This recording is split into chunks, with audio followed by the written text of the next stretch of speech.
घटना के पीछे थाना प्रभारी और एएसआई मिथिलेश, इन दोनों ने जिस तरीके से कुंदन, एक मिथिलेश भी है,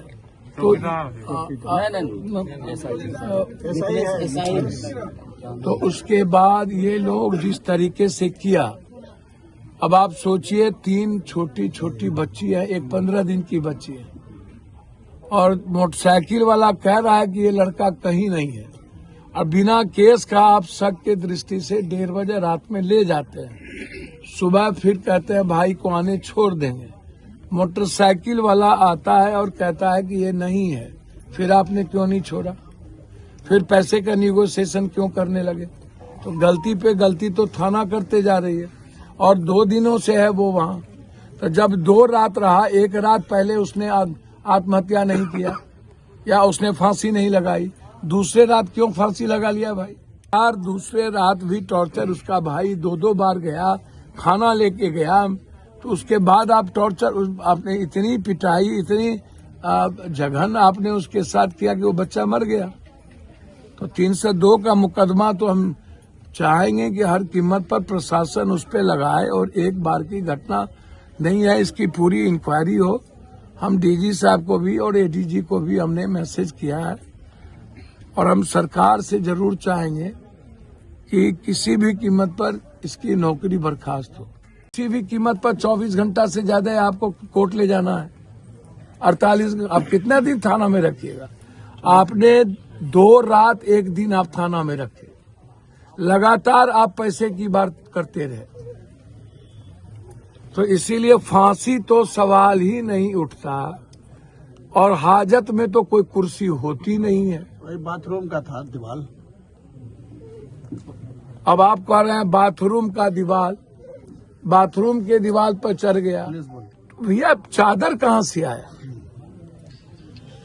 और चादर आप दिए हमको, तो मारने के बाद देखिए, कोई यह दरोगा पहले भी ताराबाड़ी थाना फूंक चुका है इसके कारण, अररिया में पहले भी वहां पर एक गरीब बच्चों के साथ इसने मार दिया था।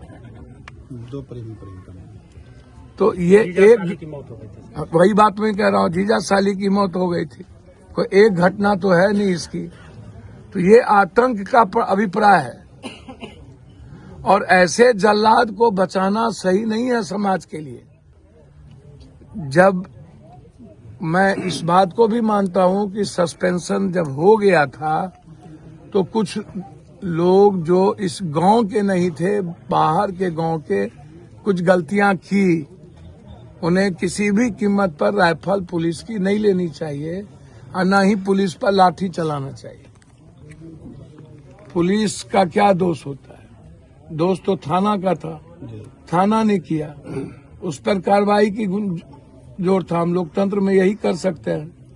तो हमारी एसपी साहब से बातचीत हुई कि फुटेज वीडियो में कोई इस तरह का यंग लड़का यदि बदमाशी किया है, तो आप उसने कोई आम लोगों को तंग मत करिए। गांव में आप जो पढ़ने वाले लड़के हैं या जो कुछ देने गया थाना, उसका भी नाम आपने इन्वॉल्व कर दिया। तो ये का सर आरोप है कि पुलिस के द्वारा लगातार उन्हें डराया और धमकाया। नहीं, मैं तो कह रहा हूं कि वहां पर भी कटिहार में उनके भाई का कहना है कि हमको धमकाया गया वरिष्ठ पदाधिकारी के द्वारा, कि मनिहारी ले जाओ तो यहाँ ले जाओ, वरिष्ठतम पदाधिकारी ने धमकाया है। तो मेरा तो इतना ही रिक्वेस्ट होगा कि इस गांव से मैं कहूंगा कि एक पब्लिक पिटीशन आईजी साहब के नाम से, कि जो है नहीं, कोई भीड़ का हिस्सा कहीं खड़ा है, उसको भी, उसके हाथ में पत्थर नहीं है, उसने कोई लाठी नहीं चलाया, और जो भीड़ में खड़ा है तो उसको भी आप इन्वॉल्व कर दीजिए। कोई लड़का है उसको भी इन्वॉल्व कर दीजिए।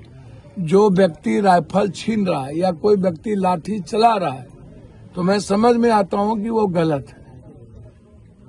हम डीजी साहब को भी और एडीजी को भी हमने मैसेज किया है, और हम सरकार से जरूर चाहेंगे कि किसी भी कीमत पर इसकी नौकरी बर्खास्त हो, इस परिवार को मुआवजा मिले।